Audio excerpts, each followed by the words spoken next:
Dead by Daylight's new chapter, The Demise of the Faithful, brings along with it new changes, new characters, a new map, and other new changes. This is definitely one of the stronger chapter DLCs in the game's history, and proves that Dead by Daylight is still going strong.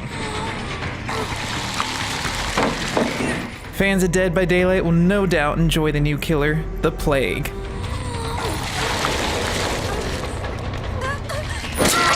Her ranged style of play opens up many counter-looping opportunities, as well as a fun killer experience. Her power, as you may have noticed, is puking her guts out all over the survivors.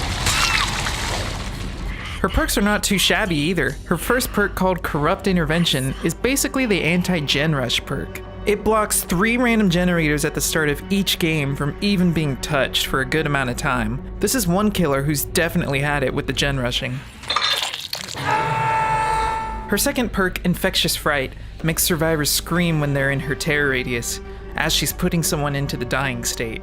So this will basically alert her to those insta-healers, flashlighters, or other survivors who may just be hanging around. Her last perk, Dark Devotion, transfers her terror radius to the obsession for a certain amount of time. So this will help with scaring people thinking you're nearby when you're really not, or it can even work together with other terror radius perks. To me, the Plague seems a little overpowered, especially when she uses the corruption side of her power, which lets her damage survivors with her puke for a little bit. But she is a lot of fun to play, and if you're into playing as the killer, I would highly recommend her. Moving over to the survivor side of things, we've got Jane Romero, who is looking pretty thick, according to some sources. Her perks really help with a sneaky offensive style of gameplay. Her first perk, Solidarity, heals you up to 50% when healing an injured survivor, if you too are in the injured state. Basically, you get rewarded for being altruistic, which is a pretty cool addition. Poised allows you to be a little sneaky as generators get done.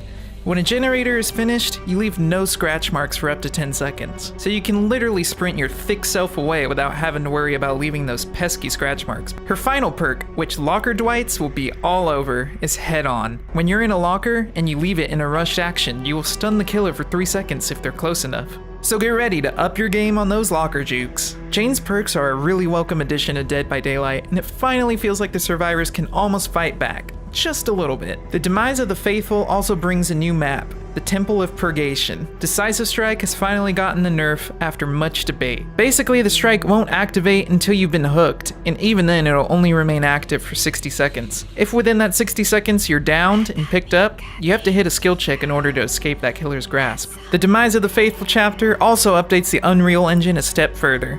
To me, everything feels pretty fluid and solid in this new chapter, and I highly recommend it to those who are fans of Dead by Daylight. So how well does Dead by Daylight's Demise of the Faithful do in its quest? I'd say it exceeds its quest, but hey, that's just my opinion. Hey everyone, thanks for making it to the end of the video. I just wanted to say, if you liked this review, please let me know, because I've been wanting to try something new out on this channel, and trying to venture out into doing other things that I'm not really used to, and I've always wanted to take a crack at doing some reviews, because, well, I play a lot of games. I mean, that's why I have this gaming channel. But anyways, please feel free to check out the rest of the channel and let me know your thoughts. And again, thanks for watching. Hopefully I'll see you next time.